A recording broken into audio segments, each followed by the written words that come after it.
पिछले साल की निस्बत बिजली की तलब में इजाफा हुआ है। तर्जुमान पानी और बिजली का ये कहना है और 1230 मेगावाट के 4 आईपीपीज जेंकोस की बंदिश से बिजली के शॉर्टफॉल में इजाफा हुआ, ये कहना है तर्जुमान का। और साथ ही साथ आपको ये भी बताएं कि तर्जुमान वजारत पानी और बिजली का ये भी कहना है कि मौजूदा सूरत हाल मजीद 6 रोज तक जारी रह सकती है। अली मलिक वक्त न्यूज़ के नुमाइंदा हमारे साथ मौजूद हैं। अली मलिक, गुज़श्ता रोज़ बड़ा ब्रेकडाउन हुआ बिजली का पंजाब भर में, और क्या कहना है तर्जुमान वजारत पानी और बिजली का?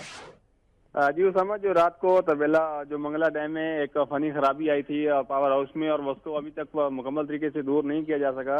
और तर्जुमान का तो ये कहना है कि जो कि गर्मी की जो शदीद लहर है पिछले साल की निस्बत ज्यादा है, इसकी वजह से जो है शॉर्टफॉल में इजाफा हुआ है। और दूसरा जो ये प्लांट बंद हुआ है इसमें फनी खराबी की वजह से 1230 मेगावाट के जो 4 आईपीपीज हैं और 2 जिनकोज हैं वो भी मुतवक्का तौर पर बंद हुए हैं, जिसकी वजह से बिजली के शॉर्टफॉल में इजाफा हुआ है। मौजूदा सूरत हाल 6 रोज तक जारी रह सकती है, ये कहना है तर्जुमान वजारत पानी और बिजली का अली मलिक। शुक्रिया तफसीलात के लिए।